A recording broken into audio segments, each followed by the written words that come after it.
Hi, welcome to the Lisa Saunders Show. Today I'm here with Dr. Joanne Moore, editor of Pathfinder magazine, and together we are going to interview Ann Nyberg of News 8. Two of you guys. Yes, we're both very curious on two totally different levels, but you've come out with a memoir. So now everybody's going to find out what it's like to be Ann Nyberg. Oh boy, here we go. Strap yourself in, right? And you've been on News 8 as an anchor reporter for how many years?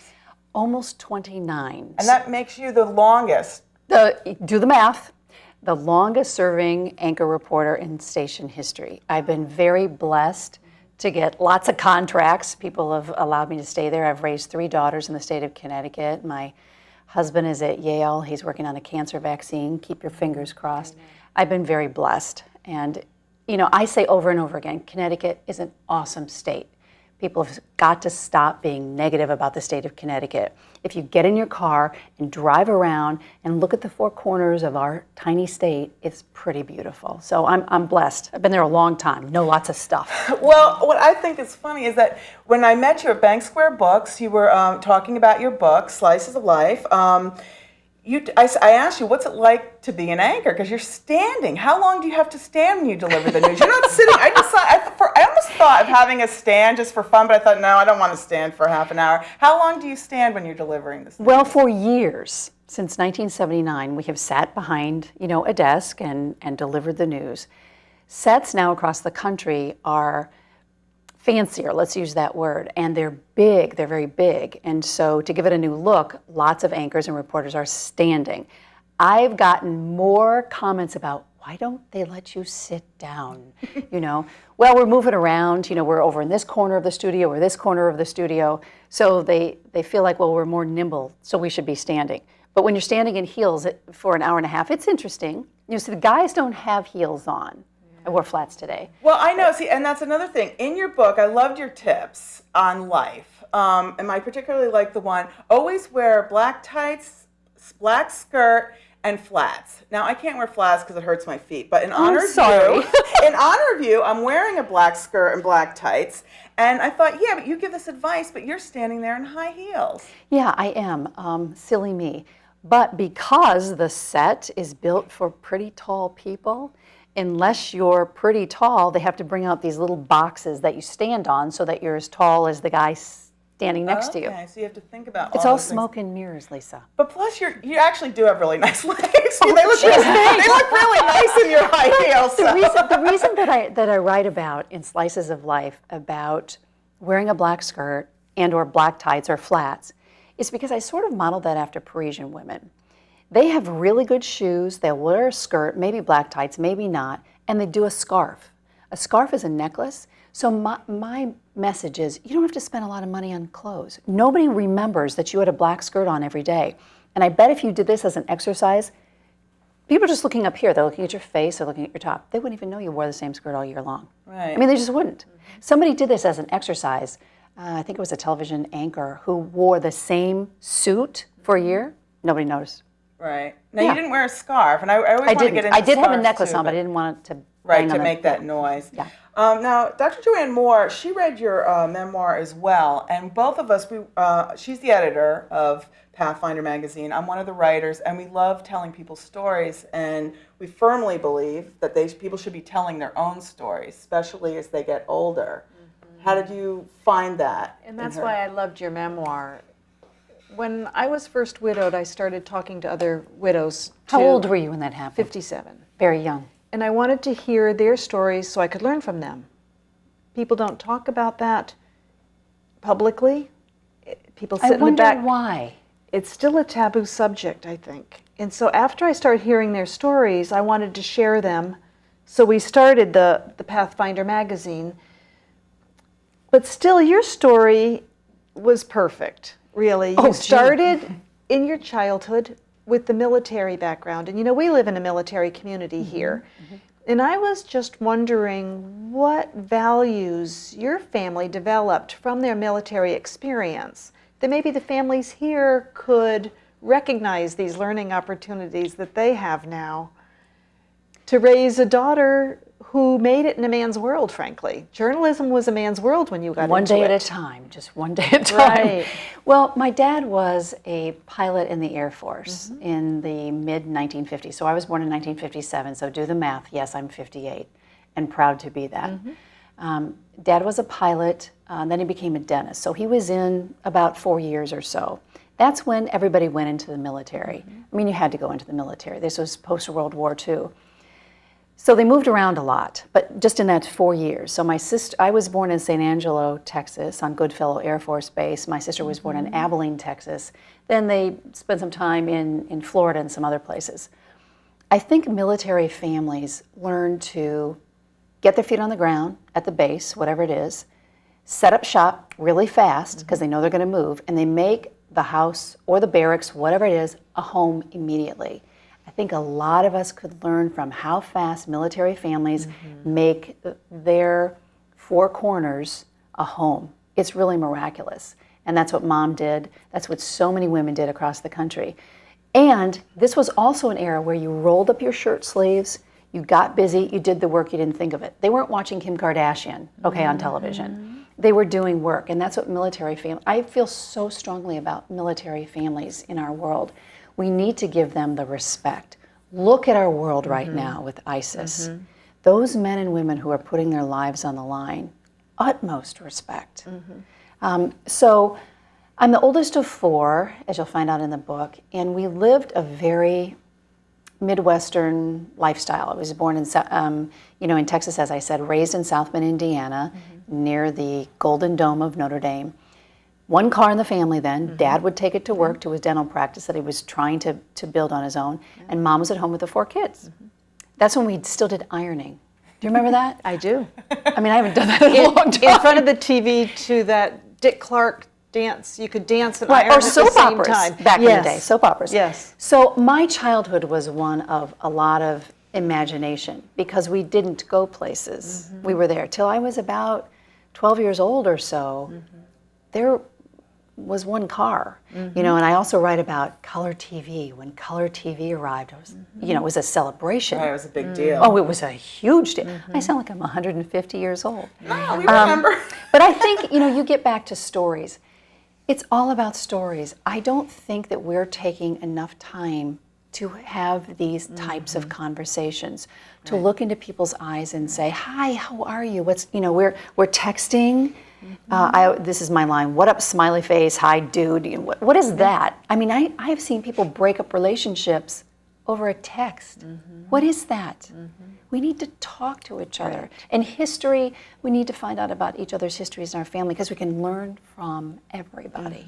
And I think writing is such a healing thing to do. Like if you're starting out, suddenly you lost a spouse, lost a child, or some horrible thing has happened to you, don't you think writing is a very good way of putting your soul down on paper, organizing it, and then you start finding out your children and grandchildren want to hear your stories. They want to know. Tell me a story when you were little. Don't, your grandchildren ask you that? Absolutely. Tell me a story when you were little. Absolutely. And as the days are shorter and the nights are longer and we are in more, it's a great time to sit down and write your family story. And don't wait. Don't wait. Because guess what? There's no guarantees. People disappear. They die. Absolutely. Oh, if I'd just gotten that recipe from Graham. Don't do that. Don't have regrets. And one of my messages is I'm going all over the state, which I'm loving on this book tour, and I'm getting invited into small businesses, which I love small businesses and libraries and bookstores, is just start writing. Don't worry about punctuation. Don't worry, because I think people get hung up on the grammar. Just start writing. Editors can take care of that. And last night I was talking at the Scranton Library in Madison, and they said, well, how did you write this? And I said, I thought, well, okay, I'm going to write about my childhood, what makes sense to me, what I think we need to bring back in the world. And I just named chapters, and I stuck them up on the wall, and then I would take down that piece of paper and I'd go, oh, okay, this is called The Diner. And I would just write about the diner. So it's not hard. And once you sit down, the hardest thing to do is to start. You know that. You know that. But once you start, it's your baby. So how did you, because you said that it was actually harder than you thought to write your memoir. Well, it's the isolation. You know, it's really sunny outside. I'd really like to go outside. Oh, I got a deadline. Yeah. And I read, as I was writing this, an author who said, writing a book is like pushing a boulder up a hill alone. I thought, oh, that's a terrible thing. But there are days when you think, I just don't want to do this, but I should do it. And once I sit down and write, you know what? Okay, that makes sense. The publisher, Leslie Browning, of Homebound Publications, was amazing through this project. Yay, Connecticut. Yeah. And she was a guide, and it helped me a lot because writing news copy is very different from sitting in a room and writing complete sentences. Well, I like that you just talk about some everyday things, mason jars, what they make you think of. So a lot of people can just read those little things. Oh yeah, I remember Grandma used to make me pickled whatever in those mason jars. So what I liked about your memoir is that you weren't hung up on making sure you had one thread. Well, actually you do have a thread, and your thread is your fond memories and how they let you see and think about life. And advice that you want to give people. Like, I like that you went ahead and gave advice. Just, this is what I've learned. That's my age thing. I feel like I know something now. And so many people have advice, but they think nobody cares, nobody wants to hear it. But believe me, people do. If you've been through something or you relate to them through mason jars or diners, because you brought back all those memories of me sitting with my dad at a diner. So I just think people are going to read it and remember different things that they could start writing from just by going through your memoir. Oh yeah, I remember that. And those are ways to start writing your own. These 22,000 words that I wrote, that sounds like a lot, was to kind of get people going in that direction, to remember when. It's not that I don't understand the now. Trust me, I'm all over social media. I get it. It's a way to connect. It's good and bad. I mean, I think we're all so connected and never more disconnected because of all of this. Your friends on Facebook aren't all your friends, but it is a way to build a community that is lovely. But this book was written to try to start to get people jump-started into remember when. That was good. And I feel very strongly about go back to the past to find your future. We're not studying history Exactly. enough. It is your foundation that you're going to build on. Correct. So you be thankful for the good that was in your past. And the future is what you can build on that past. We don't want to live in the past. We want to recognize it, memorialize it, appreciate it. But now, that's our springboard. Absolutely. What can we do with that? Look at all that we've been given. What now? And I love your A to Z in your last chapter. Thanks. And what I want to do is take a letter a day for 26 days and focus on that one, like J, jump in. I love that one. If there's something available, don't wait, don't put it off, jump in, grab the opportunities that are available for you right now. And Q, quiet.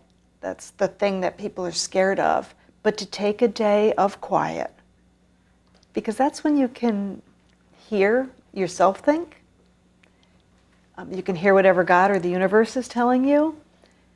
I'm going to do that. I'm going to take one letter a day and focus on that. You know, when I wrote the ABCs of living, that was really easy. It came just out of my head. That's also living for almost 6 decades, of things that I've seen. And I read those last night in Madison, and somebody said the same thing you did. And I believe in connecting and networking with people. And I go back to the state of Connecticut. I have been so blessed to be able to have a platform here. I have never taken that for granted, ever. I think we need to be on this planet to make a difference. Absolutely. What did you do at the end of the day? Absolutely. What's also interesting is we're taping this on December 19th. These are 26 days of kindness. That was set up from Sandy Hook. And what they say is remember each one of those 26 victims. Do something for somebody every day. Yeah. Isn't that what we're supposed to do? Every day anyway. Absolutely. Speaking of networking, you've got a network connections. NetworkConnecticut.com. I'm sorry. Well, I'm type A, I told you that, type A plus maybe. So I have 3 partners in NetworkConnecticut.com, and our mission is to network and connect people, innovators, entrepreneurs, small business, events that are going on. I feel like I have a duty to be a town crier for the state of Connecticut about good stuff that's going on. There's And so much. after the fall of our economy, people rolled up their shirt sleeves and they weren't making money, but they started to build this, or they built this, or they did this. So I wrote about them. It's difficult as our magazines go away and the newspapers are, where's the platform? So we're trying to build it. And I love it. I mean, I never met a brochure that I didn't love. Who, what, when, where, why? Oh my gosh, what's going on? What's going on? And then, as a reporter, find out about it and tell everybody. Right. That's my deal. That's your Now, job. did you say you have another show in addition to news anchor? Yes, I have a show called Nyberg, very much like this. So I interview innovators, entrepreneurs, all kinds of folks, where I extract their stories. How did you build it? How did you get that job? I'm very, very curious. And an excerpt goes on the air at 10 and 11 p.m., and then it lives online. It lives on WTNH.com, and it also lives... It goes on the air. What channel? Is this part of news This anchor, or is, is something yeah, different? so it's in the 10 o'clock show and the 11 o'clock show. So 10 o'clock's on News Channel Eight, 9, okay. Oh. wherever you guys are. Okay. And then the 11 o'clock is on the ABC affiliate. And so that's an excerpt, but it lives on NetworkConnecticut.com and it lives on WTNH.com. And then what I do is I share it all over social media so that the person making this widget or whatever it is, they get exposure all over the place because I'm a crazy person about, hey, I found out about this, I want to tell you about it. That's my thing. I'm crazy. So where do you find these people? Everywhere. And now they're coming to me. So it will be 4 years in June of 2016 that I've done this show. And I book them all, I meet them in the parking lot, I take them in, they've all got my cell phone, and we talk and connect. I had 2 photographers on last night who are a husband and wife team from Waterford, the Northrups. They're awesome, and they're live from their basement, a YouTube channel, and I just love what they're doing. They're making themselves experts on photography, and by the way, they are. It's about all of us connecting all of us together. So where people contact you through your website? Or through NetworkConnecticut.com, or they call me at the TV station, or through WTNH.com. Yeah. Okay, so you're doing, that's very interesting. And how did you, what kind of memories, put it this way, I love when you're talking about your mother's proofreading it. Were you afraid to have your mother proofread your memoir? So my mom, who is in her 80s, she was, and I write about this too, she had four children, so she studied to be a teacher, but she never became a teacher in a classroom. She student taught one time because she started having us. But she was always the teacher. So when I wrote the manuscript and I gave it to my mom, out came the number 2 pencil. Okay? And we sat in the back porch of our house in South Bend, Indiana. I'm telling you, this was a gift I never thought I would get. She went through the manuscript with her pencil. Yes, that's right. No, that's wrong. Let's, change this. And then she would stop and think about it, and think about making dandelion necklaces in the backyard. And we would talk about it as mother and daughter. Oh my gosh. I never knew I would give myself that gift by writing this manuscript. It was such a precious moment. So for 2 days we did this, and then other editors, looked at it. But Mom, and there's a picture of her. She didn't know I took this picture in the back of the book, just sitting there, with her glasses on, going through this. Oh wow, that was terrific. This is why I really think everybody should be writing their story, because you're going to connect with somebody. Or you might contact an old friend. Do you remember we did this and that when I wrote my children's novel, Ride a Horse on an Elevator? It's a girl I hadn't talked to in years, but she's the focus of my book, and she's the one who had these adventures with me. And then we just reconnected again. So telling your story must have reconnected you to people. Amazingly so. And in fact, in one of the chapters, I want to find Jimmy Sullivan. He was my first boyfriend in kindergarten. He went to School 79 in Eagledale, Indiana. and I write about, wouldn't that be funny if he's out there, Yeah. Jimmy Sullivan, and I find him, and he gave me a little rhinestone blue poodle. And my husband kids me about this Jimmy Sullivan guy. Who's this guy? I don't know, but I'd love to find him. I mean, I met him when I was 5. So actually, single people should all be writing their memoirs. That's right. right. If they're You never looking for know somebody, who's going to turn up. I mean, I believe people come in and out of your life for reasons, good and bad. What's the reason that they were in your life? We all learn from people that we meet, that we know, that we spend time with. And if you're open to the really big picture of that, you'll know why they came in and out of your life. Yeah. You talk in your book about the importance of having positive companions, that who you choose to be your friends is really important. I think sometimes people, maybe they don't mean to, but they can be toxic. We only have so much time on the planet, and I live my life with urgency because my sister had breast cancer, my first cousin breast cancer, and both of them went through double mastectomies. Both of them are my heroes. What they went through, they are doing very well right now. You're never the same after something like that happens to you. And both of these women emerged people that wanted to just help in any way possible, those coming after them. And you're more willing to take risks, I think, because you know that life is short. And jump in, go for it. If you've experienced some loss or some challenges like that, I think it does make you more willing to take a risk. Aren't you different after you lost your husband? Absolutely. Absolutely. I'm a much stronger, more open person, more willing to take a risk. I've got less to lose now.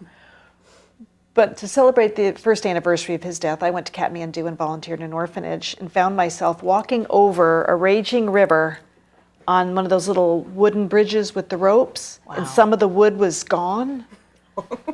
And you know what? I didn't care. I was fine. I was more of a risk taker then. And I had such a great time with the kids. Since then, we've taken custody of 8 kids who are visually impaired, and we support them financially from here. A life changer. But It is a life changer because you know what? For the first time in my life, I can do anything I want, frankly. I'm on a really long leash now. And that changes your options. And have you surrounded yourself with other people now? Absolutely positive people. Absolutely. I seek out positive people. It may be too fragile to handle somebody who's really a downer because I can't go there. No, So we don't have time. I seek the people who feed my energy. Now, I was interested, you talked about the toy closet. What sparked the toy closet? So I've had this Toy Closet Program Foundation at Yale New Haven Hospital since 1993. And that sparked from being a reporter in Oklahoma City. And I did a story on a child who had to have a bone marrow aspiration. She had cancer. And after the bone marrow aspiration, they don't anesthetize. It's horrendous. They gave this child a key. And she held a key in her hand. And it had this worn red ribbon. And she knew after that was over that she was going to be able to go get a toy. So picture this. I'm a reporter. I didn't have children at the time. I'm in Oklahoma City at the Children's Hospital. And I see this child go to this closet. And she unlocks the door. And it was just a closet there, like an old linen closet maybe. She takes out a baby doll, a new baby doll, holds the baby doll. She's about 4 years old. Cradles it and said, "It's going to be okay." So she was transferring her pain. I was sobbing, just sobbing. And I thought, oh my gosh, if I ever get into a situation where I can make a difference for children, I'm going to do it. So when they were building the Children's Hospital at Yale New Haven, I said, I've got this idea. Let's do it. And they embraced it. We did it. Since 1993, we've given away more than 1 million toys. Wow. We've built a playground, rooms. It's gone, and it's all done by volunteers that make it work. The poorest of schools in New Haven have collected pennies, and firefighters have counted the pennies and given it. It's not political. It's all about kids. Where can people donate to that? So it's the Toy Closet Program at Yale New Haven Hospital, and the auxiliary takes care of it. and it has grown by leaps and bounds, and I'm so proud of it because of all the people that have given so many hours to make it grow. We only have a couple minutes left, and you both have very big causes that you got involved with. You know, you now have launched a magazine, and you have retreats for the widowed. For men and women, Yes, I love that. absolutely. Yeah, the men are just as wanting to connect and move on as well. With all the causes there are, because there's so many good causes, do you think it's better to just focus on one or two, or to try to do something for every cause? Because you must see a lot of causes, and you being a physical therapist, you see a lot of disabilities that could be prevented if you got involved with this or that. Can you possibly tell me in a minute how you decide which to get involved with? Well, I choose those like I choose my fights. Which one could I influence by getting involved? If I think I can make a difference, then I make the time. And how about you? Because you mentioned in your memoir, you know, do something. If you see a need, fill it. If it's in front of me and it is something that I would do, I jump in and just get her done. I mean, I don't spread myself that thin, but I'm in a lot of different places. If I can do something quickly, make a difference, and then move on, I do. If it's in front of me and I can go for it, I do. In the minute or so we have left, what do you want to say as a takeaway, you know, that you want us to know, your readers to know? I want my readers to know that I'm just really, really normal. I want people to write their story, write it down before it's too late, and look around you and see where you can help along the way. That's it. And I'm a big-time storyteller, so if you tell me your story, I'm going to tell somebody else. Yeah, because I like that, because I thought that was cute, that when you when I saw you at Bank Square Books, you signed autograph, tell your story or something. And I'm always telling my story. I tell my story too much, but I think I just thought that was great, because I could tell that is your heart. You wrote your story, you love other people's stories, and you see the value of people telling their story. And I believe the same way. I more believe it because I think it helps the writer, on top of connecting you with people, it also helps the writer to put it down. And take the time, get off your phone, turn off the TV, read some stuff, and get deep into something. Don't just skim the surface, because if you read, the written word is everything to me. Obviously, I've done it since my mom gave me that diary when I was 8 years old and started writing. It means the world, so start writing. Okay, well, thank you so much for joining us. Thank you so coming much, here Lisa. to go out Appreciate into it. the show, and thank you, Joanne, for Thank you, coming. my pleasure. And I look forward to seeing you again sometime. We're all connected. That's great. Well, thank you so much for joining us on the Lisa Saunders Show, and I will see you next week.